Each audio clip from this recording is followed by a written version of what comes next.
ঝালকাঠিতে বাড়ছে ডেঙ্গুর প্রকোপ, হচ্ছে প্রাণহানি। এ নিয়ে আরও জানাতে সেখান থেকে যোগ দিচ্ছেন সহকর্মী রতন আচার্য। রতন, কোন বয়সী মানুষ ডেঙ্গু আক্রান্ত বেশি হচ্ছেন আর তাছাড়া কতজনের প্রাণহানি হয়েছে এ পর্যন্ত, বিস্তারিত জানাবেন।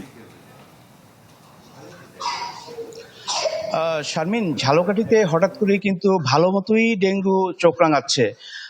গতকাল বিকেলে শারমিন আক্তার নামে চতুর্থ শ্রেণীর এক শিক্ষার্থীর মৃত্যু হয়েছে এই ডেঙ্গু।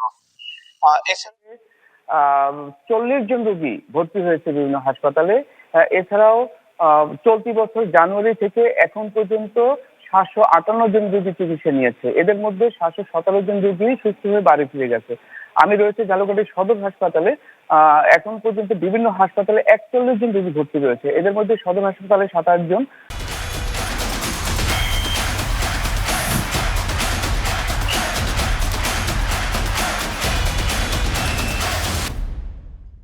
নরসিংদীতে রয়েছে 1 জন, রাজাপুরে 9 জন এবং কাঠালিয়া স্বাস্থ্য কমপ্লেক্সে রয়েছে 4 জন।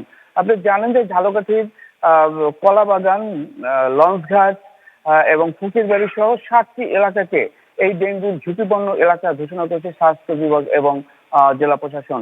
এই কলাবাগান এলাকারই কিন্তু এই শিক্ষার্থী ছিল। তবে এলাকাবাসী বলছে যে আসলে মশা নিধনের জন্য পৌরসভার তেমন কোনো কার্যকর পদক্ষেপ তারা দিচ্ছে না। তবে পৌর কর্তৃপক্ষ বলছে যে তাদের সাধ্য অনুযায়ী তারা আসলে চেষ্টা চালিয়ে যাচ্ছে। তবে এই ঝালকাঠিতে একটি আলাদাভাবে ডেঙ্গুর ওয়ার্ড খোলা হয়েছে, সেখানে আসলে এই ডেঙ্গু রোগীদের রেখে তারপর চিকিৎসা দেওয়া হচ্ছে। এই রোগীদের মধ্যে কিন্তু নারী, শিশু এবং বয়স্করা সবাই রয়েছে। তবে শিশুরা বেশি আক্রান্ত হয়েছে বলে চিকিৎসকরা জানিয়েছে। তবে এখানে আইসিইউর তেমন কোনো সুব্যবস্থা না থাকায় এখানে যে অধিকাংশ যে গুরুত্বপূর্ণ রোগী তারা কিন্তু চলে যাচ্ছে শেরে বাংলা একে ফজল হক শেরে বাংলা মেডিকেল হাসপাতালে। শারমিন, ঝালকাঠি থেকে ডেঙ্গু বিষয়ে আমার কাছে জি, ধন্যবাদ আপনাকে। দর্শক, ডেঙ্গু পরিস্থিতির খবর জানাচ্ছিলেন আমাদের সহকর্মী।